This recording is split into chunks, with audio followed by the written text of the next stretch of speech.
The great thing about adapting, it's free. And I was thinking about it this weekend. Andy Reid is 62. Bruce Arians is 68. Nick Saban's 69. What makes Nick Saban great is he adapted. It's free. He just said, you know what? The game's changing. I'm going to run a spread offense. That would have sounded ridiculous 6 years ago for Nick Saban. Andy Reid doesn't have one of these old systems. You know, Andy Reid and John Gruden were on the same Packer staff with Mike Holmgren. Gruden still runs old school football, power football. Andy Reid, running game is often a rumor. One guy's been a better adapter and evolver, Andy Reid. Nothing against Gruden. Gruden's 10 years younger. But when I look at Andy Reid, he was the first coach in the NFL. It's free. Evolving and adapting is free. And here's the crazy thing about it. If you evolve and adapt as an older person, it makes you younger.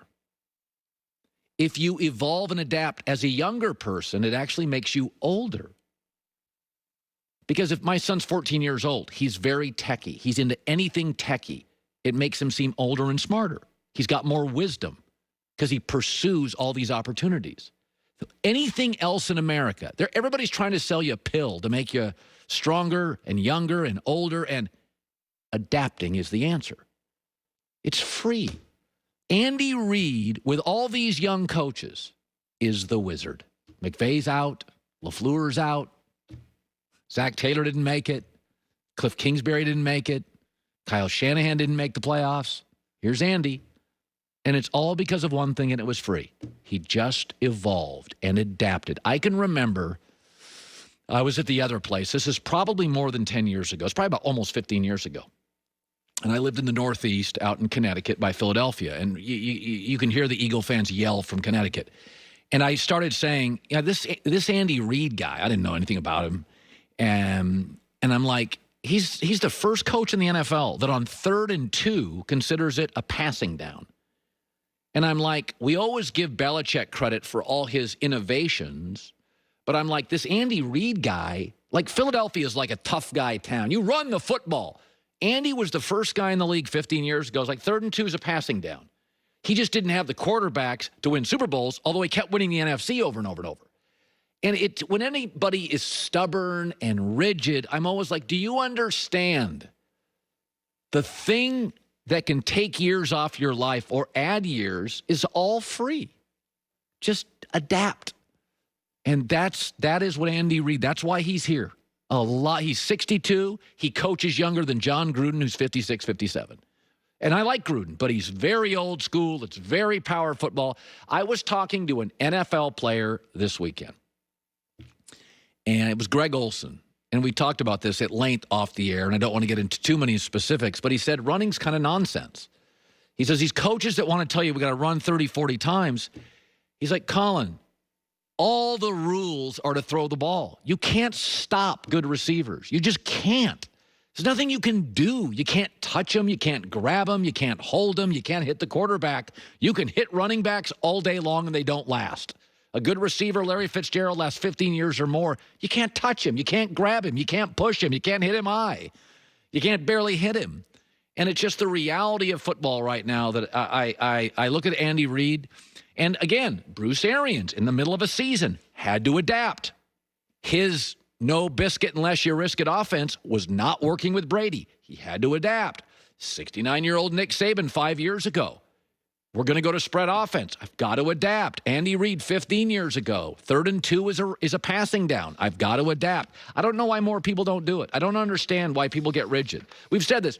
What COVID has really done, it's unraveled rigid people. That's what COVID's really done. If you're a rigid, you have a mantra, this is the only way I do stuff, this has been a rough year. A rough year for you. This is the year where you got to make crap up and you got to do the best with what you got. This is the year in our life. Weren't you saying last week that you like to change your opinion based off of new information? Yeah. And I told you that's a sign of intelligence. Thank you. I mean, it is. It is. Like, you would consider Andy Reid and Nick Saban. Smart. Very smart. But LeBron James, the last 6 years, I watched LeBron last night. He's so good. He's still the best player, physically, emotionally, a rock every night. Last 6 years, his three-point attempts have gone up every year. So think about that. What's that mean? It means the game was moving away from LeBron. So I'm old enough. I watched LeBron's first game in his first year. I remember when LeBron used to be on the air doing games, my first 4 or 5 years talking about LeBron. I used to say this all the time. He's boring. He's boring. He's a freight train. He just runs everybody over. He's just a better physical specimen. Kobe's game was artistic. Shaq was funny. All these guys, these great players. Dwayne Wade was a little guy that played big. LeBron just was bigger, faster, stronger, and didn't have any nuance. And then LeBron, the game moved away from him. And it also moved away from Westbrook. It moved away from Westbrook. It's not about athleticism. Can you shoot jumpers? Steph Curry's not a top 25 athlete. Westbrook, rigid personality. My game's my game. LeBron, I'm going to shoot more threes. And I'm watching last night, first quarter. LeBron is jacking up 27-footers. He literally last night had one of those where he shoots it and doesn't even look. Like he's become a great three-point shooter. And again, he just evolved. He just keep. I tell people all the time in my space, don't be loyal to platforms. They're changing. So change with them. One thing that is certain in life is change. Be able to deal with it. But you can see that in people all the time. Like insisting on the same thing year after year. It's like, okay, I mean, then that's what's going to define you is that you did that. Okay. All of these guys are doing the same thing, and they're all lasting. Okay, so I was thinking of one more thing. Peter King next hour, I was thinking of one more thing. So I won't get into Kansas City Bills yet. I'll do that next hour.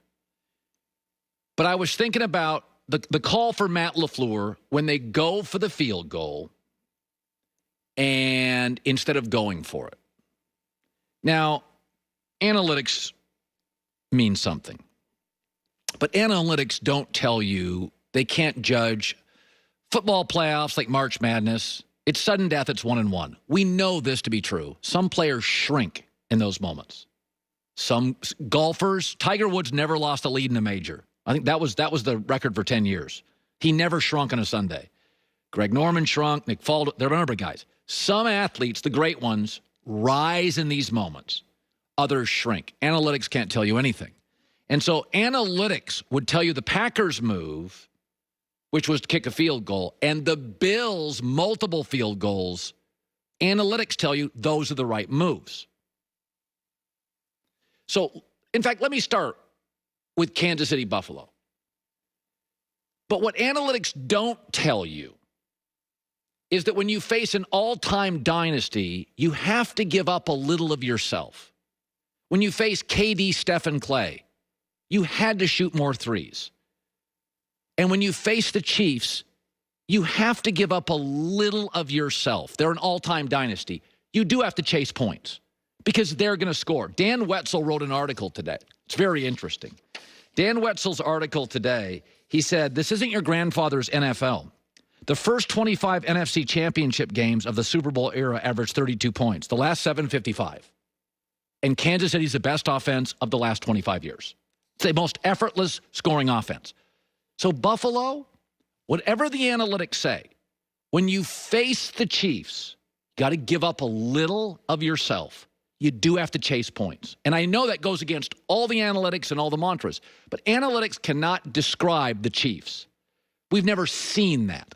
In the Green Bay Packers situation, we know that Aaron Rodgers can be prickly. The organization doesn't have an owner. Aaron just eye-rolled the last coach out of a job. Don't you go for it? Don't you hand it to Aaron? Don't you put it in his hands? So if he fails, there's no resentment, anger, bitterness, or post-game meltdown. Analytics don't tell you that Aaron can be aloof and prickly, even difficult for family members. Aaron's personality is unique and difficult. Analytics don't tell you that. I'm Matt LaFleur for self-preservation. Analytics don't tell you he ran McCarthy out of town. The GM told Aaron, according to a report, don't screw this next coach up. The meltdown after the game, analytics don't tell you that. Aaron's difficult. Great, but difficult. Put it in his hands. Hour 2 next.